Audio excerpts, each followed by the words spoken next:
Hello दोस्तों, हमारे channel competitors club में आपका फिर से स्वागत है। आज के इस वीडियो में हम देख रहे हैं इंग्लिश ग्रामर से वॉइस। तो वॉइस क्या होता है दोस्तों?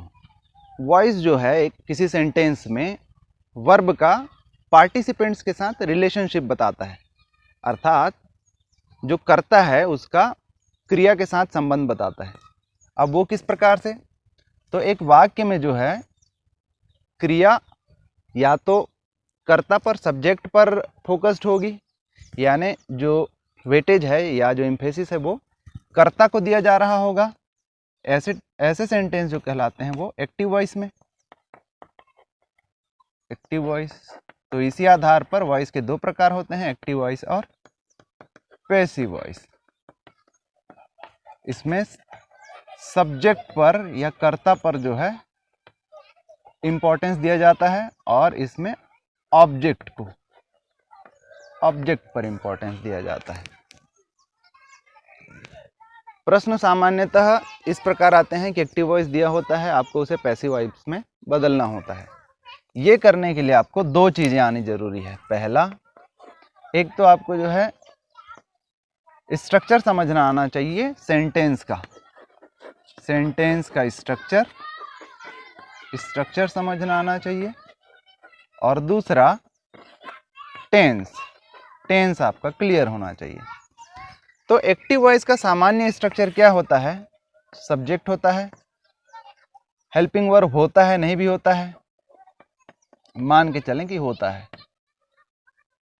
तो प्रेजेंट इंडेफिनिट में हेल्पिंग वर्ब नहीं होता, सब्जेक्ट प्लस हेल्पिंग वर्ब होता है, प्लस वर्ब होता है, प्लस ऑब्जेक्ट होता है। ये सामान्य स्ट्रक्चर होता है एक सेंटेंस का। उदाहरण देख लेते हैं।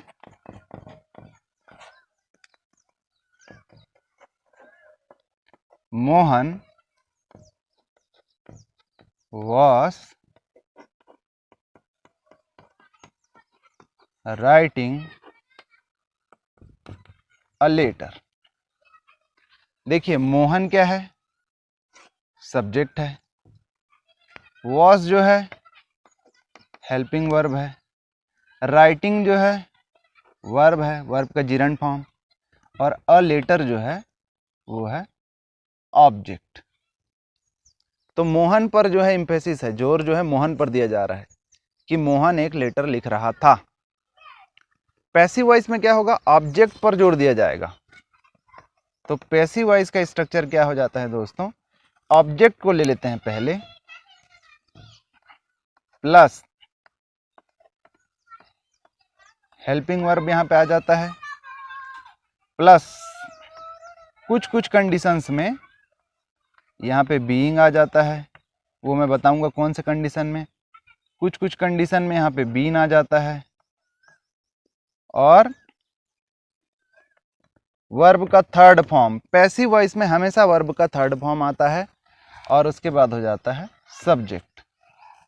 तो सब्जेक्ट बाद में चला जाता है पैसिव वॉइस में, और एक्टिव वॉइस में सब्जेक्ट पहले रहता है। ये आपको याद रखना है स्ट्रक्चर को। अब इसको देख लेते हैं कि इस सेंटेंस का पैसिव वॉइस क्या होगा। तो Mohan was writing a letter, ये एक्टिव वॉइस था, इसका पैसिव वॉइस हो जाएगा अ लेटर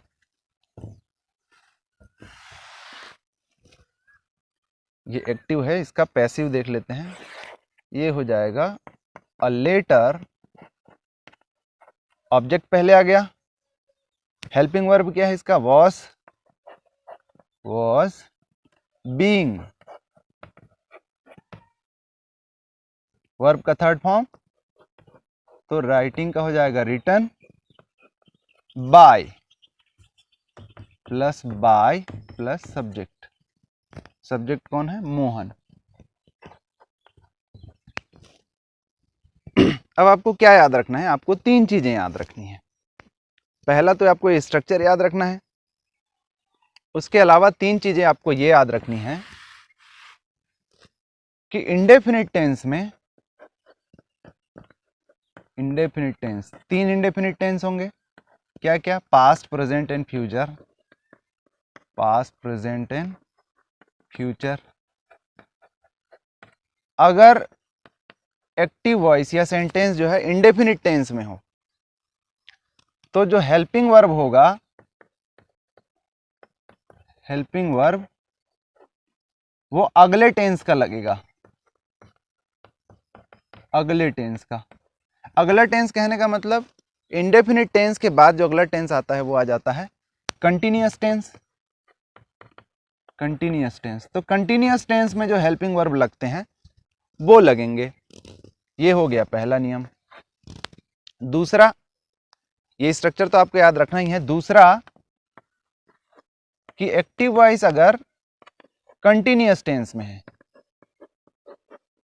कंटिन्यूअस टेंस में है, तो हेल्पिंग वर्ब के साथ बीइंग लगेगा, बीइंग लगेगा, जो भी हम लोग देख रहे हैं। और अगर एक्टिव वॉइस जो है परफेक्ट टेंस में हो, परफेक्ट टेंस में, तो पैसिव वॉइस में हेल्पिंग वर्ब के साथ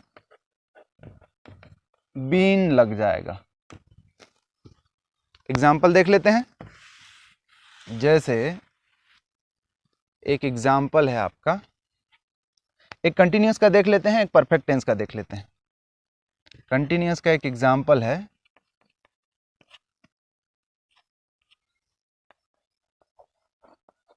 राधा was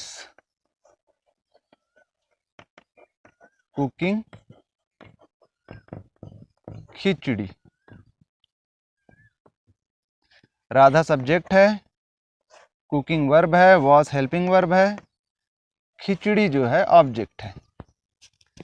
अब क्या बता रहे हैं, ये हो गया एक्टिव। पैसिव वॉइस में क्या होगा, ऑब्जेक्ट पहले आ जाएगा, जैसा हम स्ट्रक्चर देख चुके हैं, तो वो हो जाएगा खिचड़ी, फिर helping verb was, continuous tense में लग जाता है हेल्पिंग वर्ब के साथ बीइंग, तो बीइंग। वर्ब का थर्ड फॉर्म हमेशा कुकिंग का हो जाएगा कुक्ड, फिर बाय और सब्जेक्ट है राधा। है ना सिंपल दोस्तों। फिर एक एग्जांपल हम लोग ले लेते हैं परफेक्ट टेंस का। जैसे I have finished my homework. I subject है, हैव हेल्पिंग वर्ब है, फिनिश्ड है वर्ब है, और माई होमवर्क है वो ऑब्जेक्ट है। तो इसका पैसिव क्या हो जाएगा, ऑब्जेक्ट पहले, माई होमवर्क,